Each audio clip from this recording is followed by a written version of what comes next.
Welcome and thank you for joining ICANN TV Newscast. Emerson Saffa reporting from Studio 1 in New York. And now our top stories. President Nkrumah eases restriction but warns against complacency. Petrol price drops in Freetown. China promised more Ebola support to Sierra Leone. Bishop urges Ebola survivors to abstain from sex. And now the news in detail. President Nkrumah addressed the nation and eased some restrictions but warned against complacency. In his address, he extended his gratitude to all health workers in every country that rendered help to fight against the Ebola virus. He assured the nation of achieving the country's target of 0 Ebola case by March 31st. He said that we are now entering a transition phase. Given the progress being made against the disease, we must take action to enable economic and social recovery. With this, President Nkrumah said, starting today, first, restriction on movement will be eased to support economic activity. As such, there will be no longer any district or chiefdom level restrictions on movement. No quarantines or restrictions on movement above the household level will be imposed either by government or local authorities. But we should not become complacent. And second, at the same time, as we embark on the second phase of the Western area surge, we have decided to ease the restrictions on trading hours in the Western area.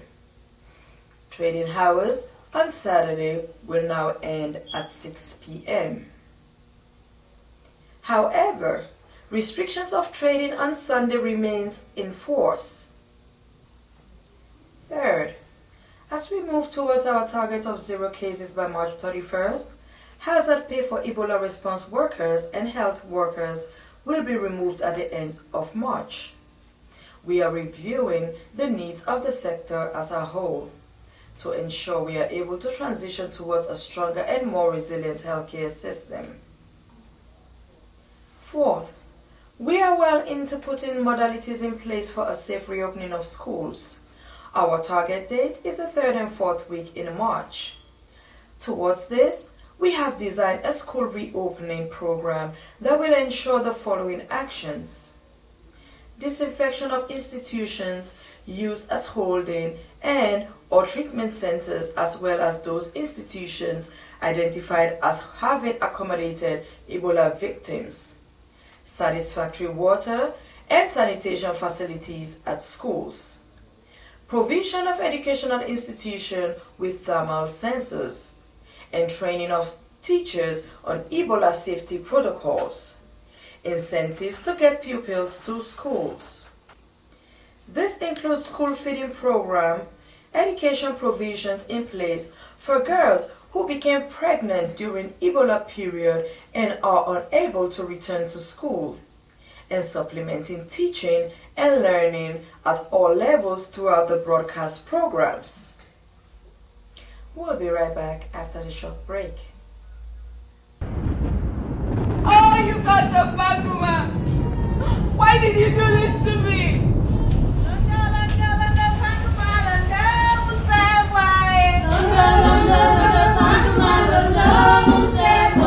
Hey, look at your breast.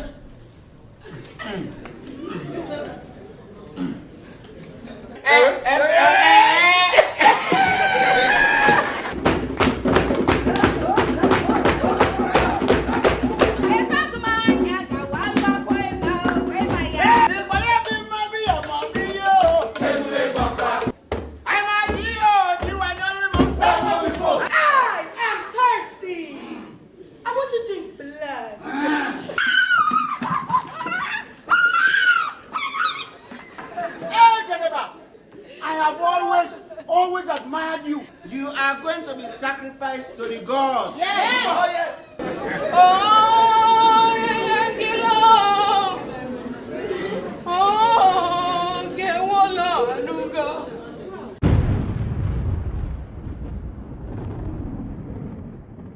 From Freetown, Sierra Leone, welcome to ICANN TV News.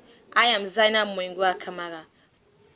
The mayor of Bont District, Leone Sandi, is said to be unhappy at the manner in which key government offices are relocating to mainland town Matujong. Mr. Sandi was quoted in a local newspaper opposing the move, which he views as a snub on Bont town situated on the island, which since independence was recognized as the district's headquarters. The mayor said most ministries, departments and agencies have moved their offices to Matujong and cited the case of the assigned medical doctor for the government hospital on the island who has also moved to Matujong. Mr. Sandi spoke about the island's rich history and its success in education and agriculture and urged officials to honor the instructions of the government and stop neglecting the island district headquarters town. Statistics Sierra Leone. The office charged with the responsibility of conducting the country's census schedule for April this year has come under criticism in recent days, especially from the Institute for Governance Reform, IGR, which released a report that highlighted alleged anomalies in the setup and execution of the whole census process. The IGR report accused officials at the Statistics Office of being partisan in the recruitment of senior census officers and questioned the cartographic mapping exercise and other processes. Mr. Musa Tambasam of the country's main opposition, Sierra Leone People's Party, had in a radio program raised similar concerns. Officials at Statistics Sierra Leone have reacted by summoning a press conference on Wednesday in which they categorically denied the string of claims.